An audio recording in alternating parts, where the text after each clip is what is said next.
Dessert na mabenta kahit saan. Ito, subukan mo to. Grabe kakapal. Ang sarap. Naku po. Ang sarap mag-stock nito sa bahay. Okay, bago tayo magsimula, ayan, flex ko lang sa inyo yung ating saucepan na ceramic coating. No oil yan. Super kapal. Die-cast layer na siya. Mabilis mag-absorb ng init kaya tipid siya sa kalan. Sa gas. Okay, lagay tayo ng 1 cup ng asukal, granulated sugar. Bali, kung gusto mo umorder nitong saucepan natin habang available pa, ayan, message mo ko directly dito mismo sa main page. Foodie Bar.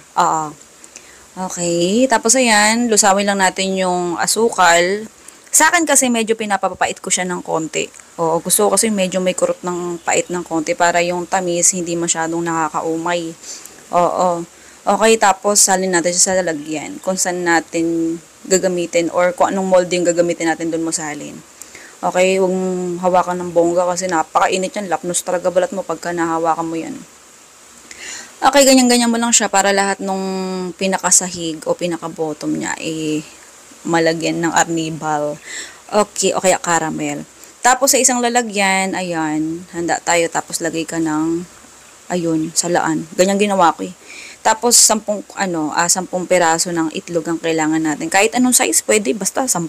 Oo. Yan, bali ganyan ginawa ko. Hindi ko siya dinirekta sa lalagyan. Sa strainer ko muna siya nilagay. Oo. Para diretso salang na. Oo. Tapos lagay tayo ng isang lata ng, ayan, Angel Evaporada. Yung malaki. Tapos 2 dilata naman ng Angel Condensada. Lanto. Okay, ganyan lang siya ha. Bagal ko pala magsalin. Parang nagdadasal. Bongga. Okay, habang sinasalin natin siya, comment ka naman sa baba kung taga saan ka. Malay mo, ikaw na yung susunod natin na mabigyan ng libreng electric hand mixer or silicone utensils. Uy, at 30 na pala ngayon. Bali sa auno ko na lang i-announce ha, yung mga mabibigyan. Okay, bali yung mga in-announce natin last time na mabibigyan pero hindi nag-message. Ayan, within 1 month. Okay, tawag tayo ng kapalit nila. Okay ha? Tapos naglagay ako dito ng ito. Suka, mga kalahating kutsara. Wala kasi yung kalamansi, tapos nawawala rin yung yung vanilla essence ko. Kaya ayan na lang, substitute, suka na lang. Success naman, oo. Nawala naman yung lansa ng itlog, kaya try mo din kung bet mo. O, tapos haluin mo lang siya ng bongga hanggang sa mag-incorporate lahat ng ricado na nilagay mo. Okay, yung lista ng recipe, nasa dulo ng video. Oo, pero so far, ayan. This time, sa recipe natin na to, hindi na ako muna maglalagay ng costing. Yung iba malulungkot, pero yung iba magiging masaya kasi wala silang mapupuna. Oo. Okay, tasalin natin siya. Gamit ka ulit strainer. Para, ayan. Mas maganda kung gagamitin mo yung strainer dito, yung as in pinong-pino ha. Kasi ako yung strainer ko, ganito lang strainer ko eh. Wala akong pino na butas-butas eh. Mas maganda sana kung pinong-pino yung mga butas para mas masala. Oo. Pero okay na rin, maganda pa rin naman. Smooth pa rin naman yung naging texture ng ating leche flan. Kaya ako gumawa ng gantong recipe kasi natatakam ako sa ibang video na piniflex dito sa sa social media na mga video na nagtitinda ng leche flan. Hindi ko alam kung saan bansa yun. Hindi ko alam kung dito sa Pinas din yun eh. Ang lalaki.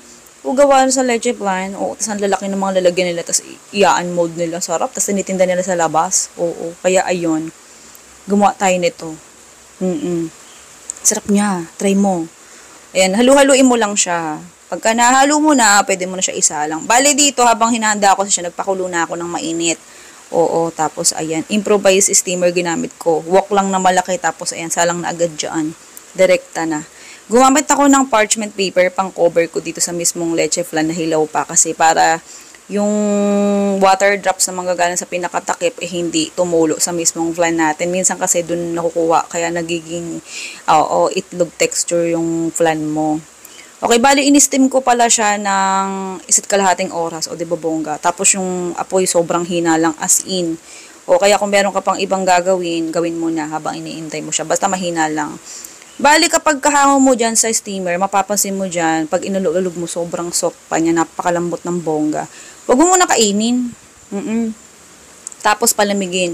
Bali ako nagmamadali kasi napakatagal nito humupa yung init eh. Ayan, Ayan, tinapatan ko na siya ng ventilador. Oo, tapos nung lumamig, nilagay ko sa rep. Tapos kinabukasan ko na siya kinuha dito sa chiller o sa rep natin. Hindi sa freezer ha, rep lang mismo ha. Huwag sa freezer, mag-yellow yan. Yan, ganyan na siya, itsura niya. Mas solid na yung texture niyan, mas siksik na, kaya mas smooth pag kinain. Oo, tas gamit tayo ng maliit na knife, pang scrape sa gilid. Dahan-dahan lang, baka masira yung pinaka non-stick ng molde mo eh. Kung non-stick yung molde mo ha. O, kung meron ka ibang pang slice, sige, push mo yan. Pwede ka naman gumamit ng iba. Basta maano mo siya. Kailangan mo kasi may scrape kasi 'di ba galing siya sa rep, medyo tumigas-tigas. Tapos malagkit pa yung caramel. May tendency na kumapit sa pinaka-molde. Oo, kaya kailangan mo talaga i-scrape ng kung ano mang meron kang scraper dyan. Tapos ayan, bago ko isali, naisip ko, bawasan ko muna yung pinaka-caramel niya sa pinaka-lalagyan, sa pinaka-molde, salin natin sa ibang lalagyan. Kasi para hindi masyadong makalat at yung pagsasalinan ko kasi na pinggan, eh, masyadong flat. Sigurado magkakalat siya ng bongge. Napakabigat ito. Ang hirap ito isa baliktad ha. Oo. Sus ko, nagdasal pa nga ako kasi nga ang bigat eh.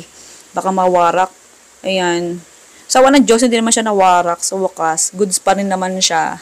Hanggang ngayon, meron pa rin kami nito sa rep. Kahapon ko siya ginawa. Ay, kahapon ng madaling araw ko siya ginawa. O nakarang ba yun? Ewan ko. Tapos ayan, hanggang ngayon meron pa rin kaming stock. Okay, home consumption lang naman to. Kaya di ko nalilagyan din ng costing. Sige na. Goodbye, good luck. Love you!